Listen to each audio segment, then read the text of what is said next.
in the house. Mom didn't want it getting out.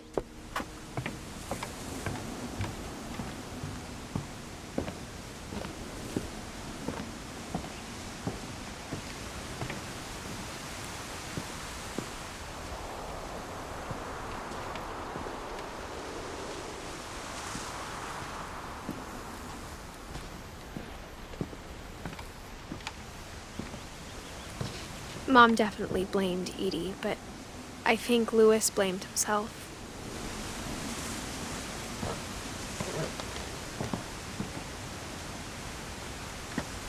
After he graduated, he just spent more and more time in his room, until Mom got him a job at the cannery.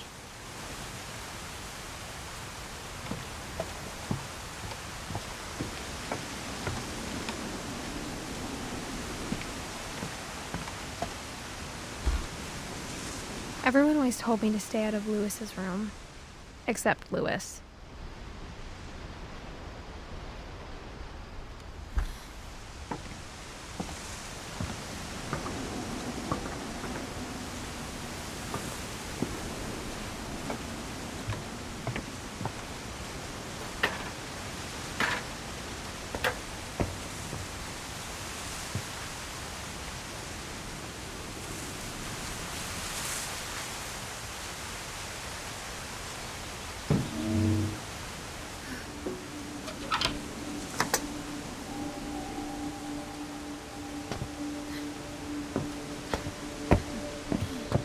Louis's room smelled very, very familiar. That part of him lived on. Louis and I spent a lot of time playing games together, but he was surprisingly bad at them. He died a lot.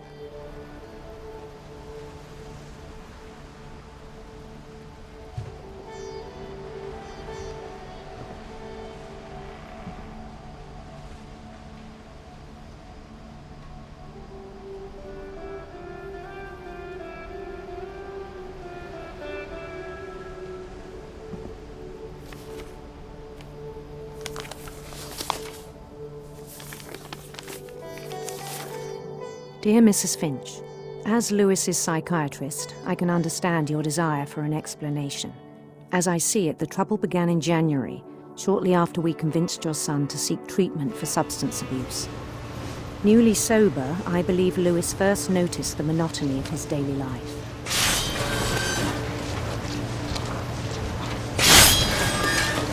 He kept working at the cannery, but he withdrew part of himself. In our sessions, I saw the same behavior. His mind began to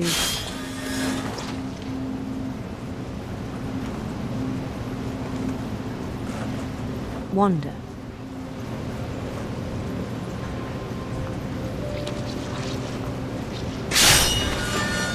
I asked him to describe it. He said he started small, imagining a labyrinth. He'd feel his way about.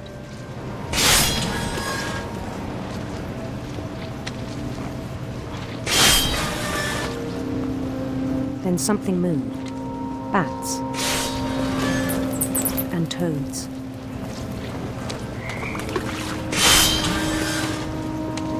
And things that have not names. He knew it was all in his head.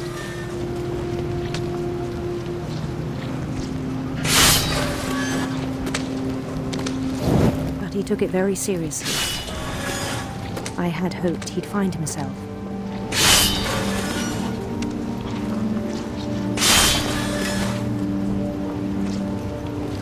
But he found something more. I worried about him then. Daydreaming at the cannery, I spoke with his boss. But he said Louis had become a model employee. Methodical, tireless, focused. Like a whole new Louis. So I let him go on.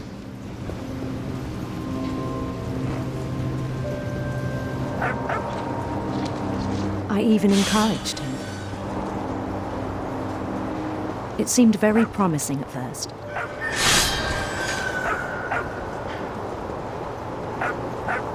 He told me he'd made a new friend.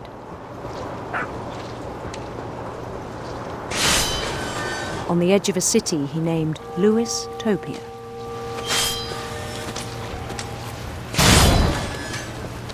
He built the city up slowly, brick by brick. Then he made musicians.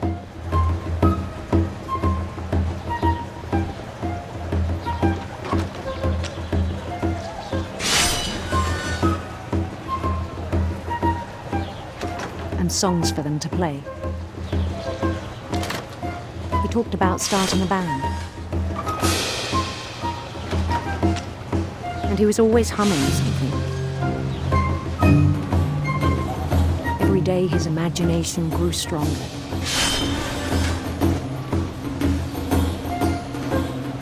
He no longer spoke at the cannery. But his chopping was as reliable as ever. Then one day it struck him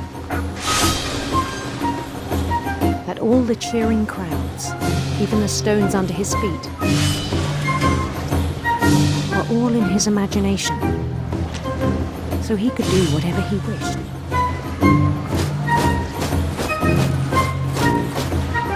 He held an election for mayor, and he won. They begged him to stay, but his mind was already wandering.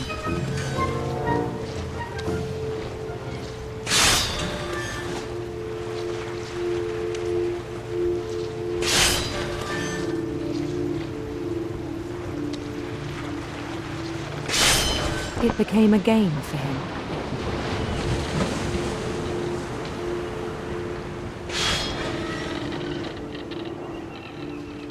He'd conquer a city, then immediately push on.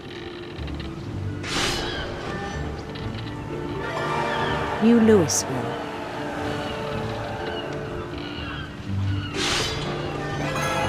St. Louis. He started drifting away from our reality.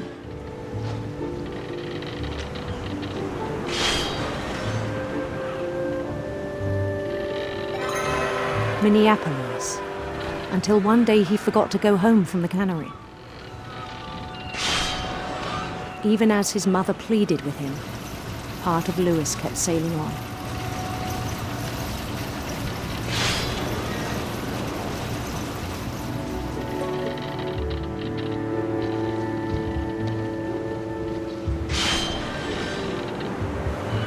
In Louisburg, he heard rumors of a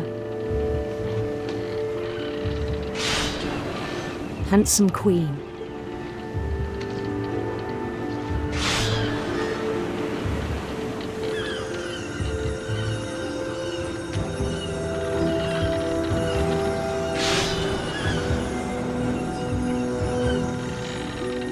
The queen was on her own quest for sinister serpents.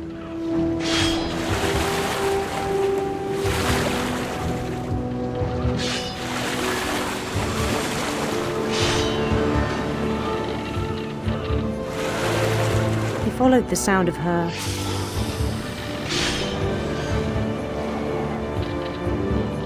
silver harp.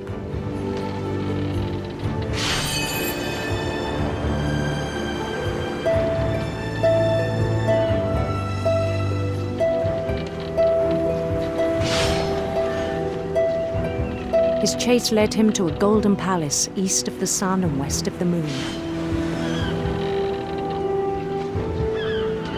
Even then, his logic remained sound.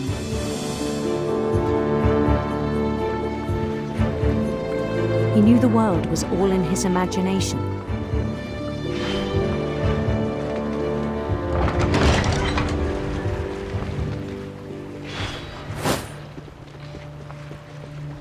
But he was so proud of having created it. In his own eyes, he'd become something greater than a king.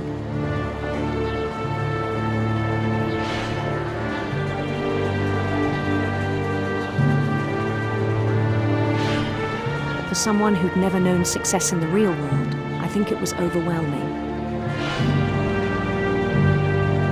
And then it struck him that the real Lewis was not the one chopping salmon, but the one climbing the steps of a golden palace.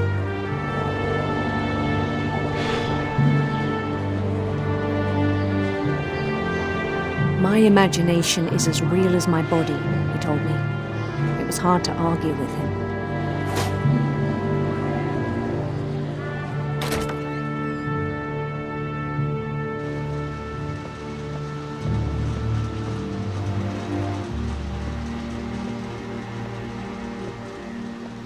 I began to forget the world we know.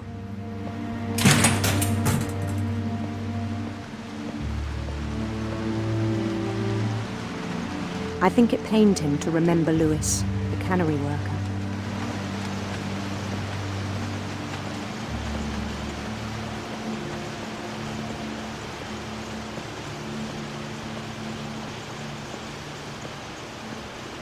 He began to despise the man with a royal contempt.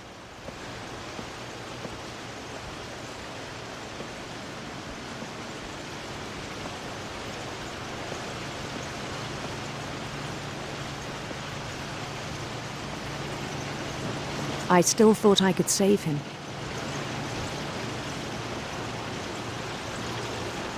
Even after he said he was being crowned king over all the lands of wonder.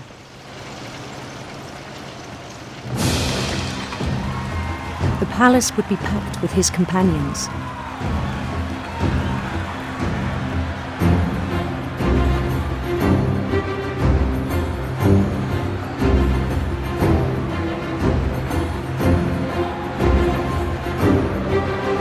Including the wise Calico who had insisted on inviting him.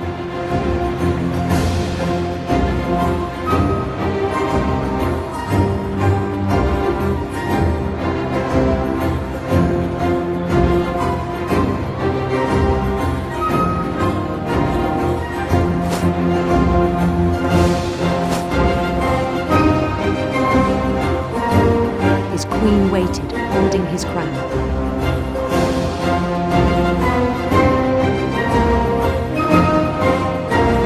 There was only one thing left to do.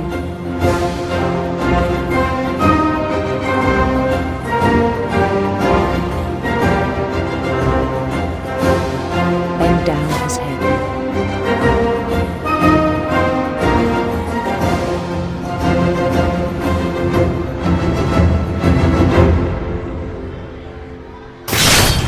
And the rest I think you know.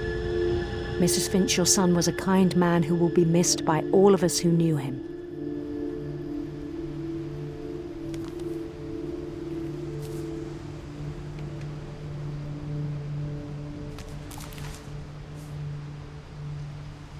My brother was really cool. I wish you could have met him.